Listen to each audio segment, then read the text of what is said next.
दोस्तों Vedanta grade up GK classes के आपके अपने चैनल पे मैं रोहित ओझा आप सभी का बहुत बहुत स्वागत करता हूं। और आज मैं मुगल साम्राज्य से एक ट्रिक लेके आया हूं जिसको हम लोग मुगल शासकों को याद रखने के लिए यूज कर सकते हैं। मुगल शासकों के क्रम को भी इसके माध्यम से हम लोग याद रख सकते हैं। ठीक है दोस्तों, तो आइए हम लोग देखते हैं कि वो ट्रिक है। सबसे पहले जान लेते हैं कि 1526 ईस्वी में लोदी वंश के अंतिम शासक इब्राहिम लोदी को बाबर ने हरा दिया था पानीपत के प्रथम युद्ध में, और उसके बाद भारत में मुगल साम्राज्य की नींव रखी थी।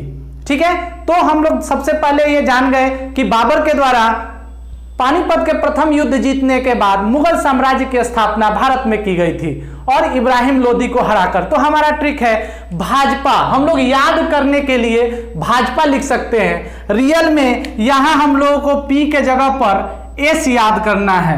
तो भाजपा कोई अच्छा शब्द लग नहीं रहा है उतना फ्रेश, इसलिए मैंने इसको भाजपा बना दिया है। ठीक है, तो अब हम लोग देखते हैं कि इसके शासनकाल और इसके क्रम के अनुसार देखेंगे। तो सबसे पहले बाबर,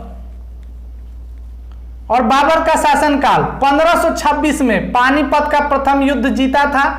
उसके बाद 30 तक 1530 तक इनका शासनकाल रहा। ठीक है, और इससे रिलेटेड हम लोग एक ट्रिक और देखेंगे बाद में कि इन्होंने 4 युद्ध किए थे। ठीक है, 26, 27, 28, 29 और 30 में इनकी मृत्यु हो गई थी।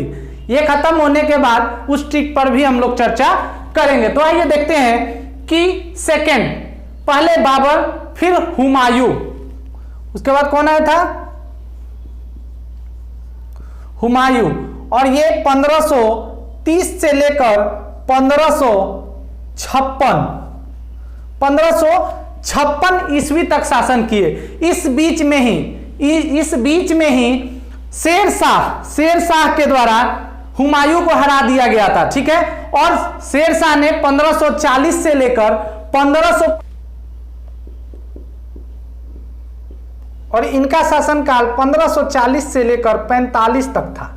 ठीक है, ये हुमायूं के बाद और अकबर से पहले शासन किए थे। उसके बाद फिर दोबारा हुमायूं वापस आए और 1555-56 में उनकी मृत्यु हो गई। ठीक है, उसके बाद अकबर जिनका जन्म 1542 ईस्वी में हुआ था, तीसरे नंबर पे अकबर, और 42 में जन्म हुआ और 1556 में ही इन्हें राजगद्दी मिल गई थी।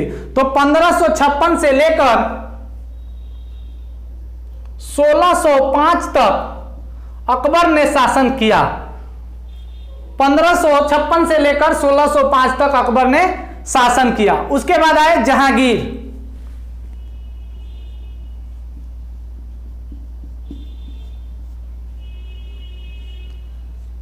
ये 1605 से 1627 तक शासन किए थे। 1605 से लेकर 1627 तक। ठीक है, तो सबसे पहले बाबर 1526 से 1530, फिर अकबर 1556 से हुमायूं 1530 से 1556, फिर अकबर 1556 से 1605, और उसके बाद जहांगीर 1605 से 1627। उसके बाद मैंने इस पी को एस किया था, यानी एस से कौन? शाहजहां।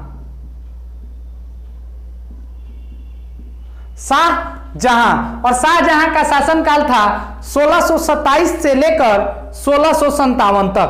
1627 से लेकर 1657 तक। ठीक है, और औरंगजेब के द्वारा इनको बंदी बना लिया गया। औरंगजेब इनके पुत्र का नाम था, जिनके द्वारा इनको बंदी बना लिया गया था। और अंत में औरंगजेब, और इनका शासनकाल था 1658 से लेकर 1707 तक। ठीक है, 1707 तक। और इसमें रिलेटेड होता है कि कितने वर्षों तक, सबसे ज्यादा वर्षों तक किसने शासन किया? तो अकबर, यहां भी देखिएगा आप तो 49 ईयर्स, और अकबर औरंगजेब में भी देखिएगा तो 49 ईयर। ठीक है, तो इस तरह से हम लोग ट्रिक को याद कर सकते हैं। भाजपा लिखकर, बी से बाबर, एच से हुमायूं, ए से अकबर, जे से जहांगीर, एस से शाहजहां, ए से औरंगजेब।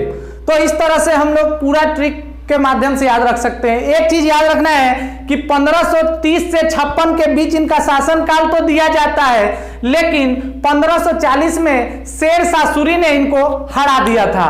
तो शेरशाह सूरी ने हराकर 1540 से 1545 तक शासन किया। कौन? शेरशाह सूरी।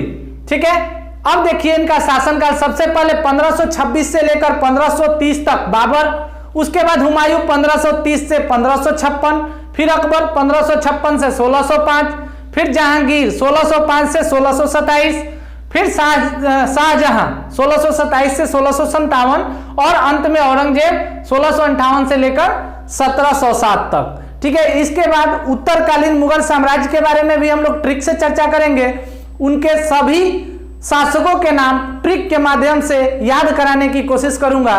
ठीक है, तो इसको देखते हैं। और इसके बाद मैं बाबर से रिलेटेड, मैंने बताया कि बाबर ने 4 युद्ध लड़े थे, उसको याद कैसे रखेंगे उसके बारे में भी हम लोग चर्चा करेंगे।